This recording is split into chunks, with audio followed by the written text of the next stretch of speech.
Na mambo vipi mtongo nguvu, ni mimi mtangazaji wako Kevo TV, na kukumbusha usisahau kusubscribe channel yetu na kureki na kushare na kucomment ili kupata habari zinazotrend mtandaoni zaidi na zaidi.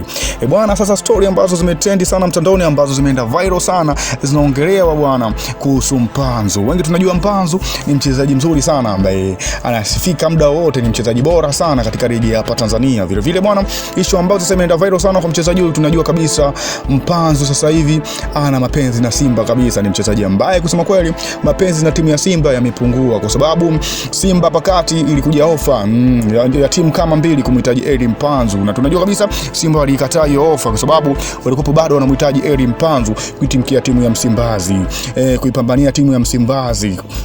Sasa hiyo issue bwana ilivyokataliwa ofa ya Mpanzu, sasa Mpanzu mwenyewe amemind kinamna fulani. Amemind kwa nini Simba wamkazie kuondoka? Kwa nini wamekataa ofa yake? Wamesema mchezaji huyu auzi, na tunajua kabisa Mpanzu sasa hivi ana mkataba mchache sana na klabu ya Simba.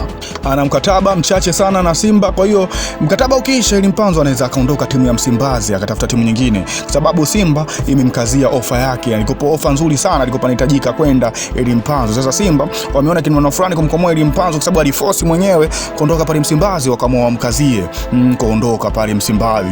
Inasemekana sasa hivi Eli Mpanzu anacheza tu, lakini moyo wake haupo tena pale Msimbazi. Hata ukiangalia mechi yake ya mwisho akujituma kama anavyojitumaga, kwa sababu ameona anavyojituma na kama anajipalilia moto kuondoka hapo Msimbazi. Kwa hiyo amelegeza kinamna fulani, sasa hivi anacheza kawaida sana. Kwa hiyo usitegemee Eli Mpanzu akacheza vizuri pale Simba au kuonesha ubora tena, kwa sababu amefusiwa kubaki pale Msimbazi. Lakini vile vile tunakuja kwa Soa ni mchezaji ambaye mkubwa sana. Soa ana uwezo mkubwa sana. Tunajua kabisa alivyotoka timu ya Singida Big Star alikuwa na ubora mkubwa sana pale Singida Big Star, na uwezo alikuwa anaonyesha ni uwezo bora sana. Lakini issue ambayo imeenda viral sasa hivi na yalomsibu Soa, tunajua kabisa Soa sasa hivi anapitia changamoto kubwa sana. Ni mchezaji huyu bwana, kuna vitu kidogo havijakaa sawa upande wake, kwa sababu tunajua kabisa alivyokuja pale Msimbazi utambulisho wake ulikuwa mkubwa sana, na iliwauma upande wa pili, upande wa Yanga Africa, kwa sababu ni mchezaji ambao aliletwa pale Singida na viongozi wa Yanga Africa, lakini timu yake akatimkia Simba. Kwa hiyo issue wana Yanga waliumia kinamna fulani hivi, kwa sababu alikuwa mchezaji wao, alikuwa anatamani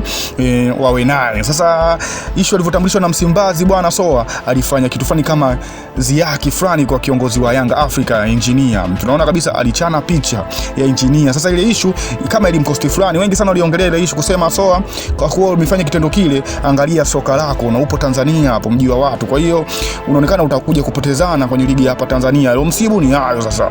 Soa sasa hivi aoneshi uwezo wake, atupii kama tunavyomjua yuko Singida Big Star, uwezo wake umeshuka sana. Kwa hiyo leo msibu Soa ni changamoto sana. Sasa hivi Soa amekuwa mchezaji ambaye aaminiki kabisa. Anaonekana mchezaji wa kawaida sana katika timu ya Msimbazi kwa sasa hivi, kwa sababu tunajua kabisa mwanzo alivyokuwa Singida Big Star hakuna mchezaji yoyote ambaye alikuwa amuogopi Soa, beki yoyote ambaye alikuwa amuogopi Soa. Soa alikuwa ni mnyama sana, alikuwa anaogopeka sana akiwa analiwinda goli. Lakini sasa hivi Soa limebaki jina, imekuwa historia kwake yeye, amekuwa ni mchezaji wa kawaida sana na uwezo wake umekuwa mdogo sana, mpaka Simba sasa hivi inavyosemekana kupata nafasi tena ni ngumu sana. Kwa hiyo pale Msimbazi kupata namba tena Soa itokee tu, abadilike, aoneshe uwezo wake kama wa zamani. Kwa hiyo yangu ni mtongo wa nguvu, na kukumbusha tu usisahau kusubscribe channel yetu na kulike na kushare na kucomment ili kupata habari zinazotrend mtandaoni zaidi na zaidi. Yangu ni mtongo wa nguvu, asante sana.